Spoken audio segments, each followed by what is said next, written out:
Question है बेटा आपका क्वेश्चन नंबर 8। क्वेश्चन नंबर 8 जो आपका है वो ये कहता है कि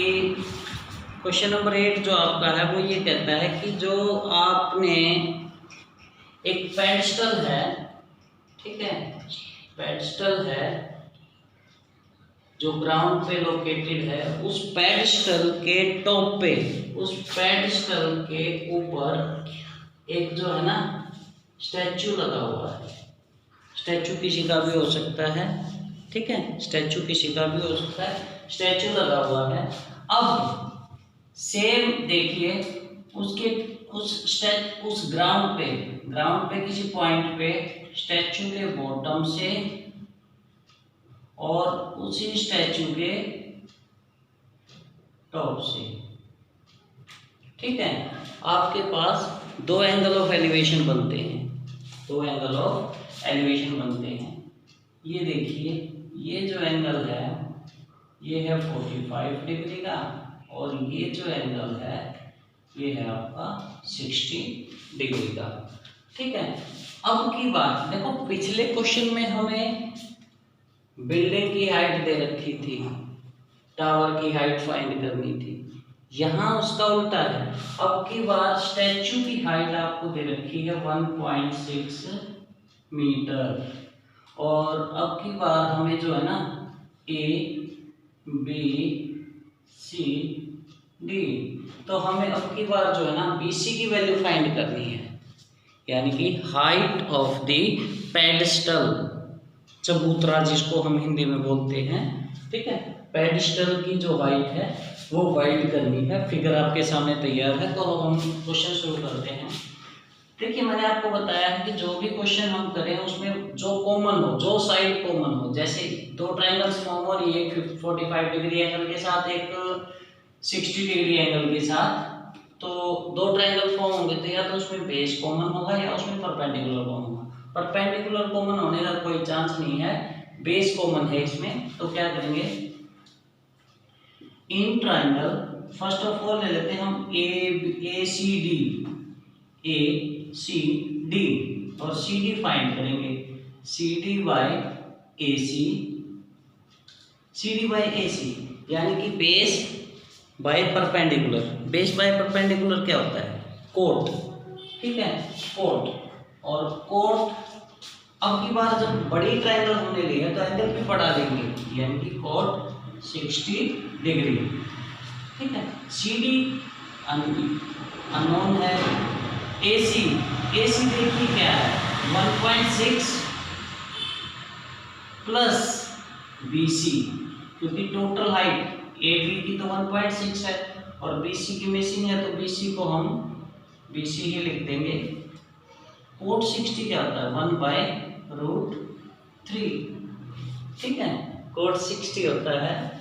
1/√3। कोट 60 की जब वैल्यू आपके पास आ गई है, कोट 60 की जब वैल्यू आपके पास आ गई है तो अब आप क्या करेंगे, क्रॉस मल्टीप्लाई करेंगे, CD is equal to 1.6 plus BC upon √3। देखिए मैंने क्रॉस मल्टीप्लाई कर दिया है, ठीक है, ये आपकी CD की वैल्यू आ गई, इसको मैंने इक्वेशन नंबर 1 भी कंसीडर कर लिया है। अब ट्रायंगल लेंगे BCD, इन ट्रायंगल BCD। अब ट्रायंगल ली है मैंने BCD, छोटे वाली ट्रायंगल ली है तो एंगल ऑफ एलिवेशन भी छोटा ही कंसीडर करेंगे। यहाँ पे क्या होगा, वही CD फाइंड करना है, CD by BC is equal to cot 45, क्योंकि वही बेस बाय परपेंडिकुलर है, बेस बाय परपेंडिकुलर जब हम यूज करेंगे तो कोट 45 डिग्री होगा, तो आप यहाँ डाल दीजिए cot 45 degree CD by BC की वैल्यू हमारे पास है ही नहीं क्योंकि फाइंड करनी है। BC कोट 45 क्या होता है 1, तो इसको आप जब क्रॉस मल्टीप्लाई करेंगे तो आपके पास क्या आ जाएगा, CD is equal to BC multiply 1, यानी कि CD is equal to BC, CD is equal to BC, ठीक है। ये जब आपके पास आ जाती है तो इसके बाद अब आप ये देखिए, इसको मैंने इक्वेशन नंबर 2 पुट कर देता हूँ। आपके पास जो नॉर्मली आ जाता है कि इक्वेशन 1 में भी सी डी की वैल्यू है, इक्वेशन 2 में भी सी डी की वैल्यू है, दोनों को इक्वल रख लीजिए। तो हम यहाँ क्या करेंगे, from equation first and second, from equation 1 and 2, 1 and 2 से आप क्या करेंगे, 1 सी डी की वैल्यू क्या है 1.6 plus B C divide by √3 is equal to, यहाँ क्या है, जो सी डी की वैल्यू है वो है बी सी, तो मैं यहाँ कर देता हूँ बी सी, ठीक है, B C by 1, cross multiply यहाँ भी कीजिए आप, 1.6 plus B C is equal to √3 B C, ठीक है। अब हमें बी सी की वैल्यू फाइंड करनी है, बी सी की वैल्यू फाइंड करनी है, तो जितने भी टर्म हैं बी सी के साथ वो सारी एक साइड कर लीजिए, 1.6 is equal to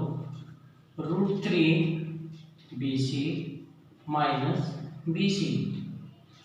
1.6 is equal to, यहाँ से बी सी आप कॉमन ले लीजिए, आपके पास अंदर रह जाएगा √3 माइनस 1, क्योंकि 1 यहाँ पे इसके साथ मल्टीप्लाई है,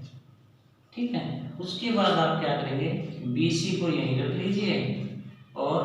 1.6 डिवाइड बाय √3 माइनस 1, ठीक है। ये जो है ये आपकी हाइट ऑफ द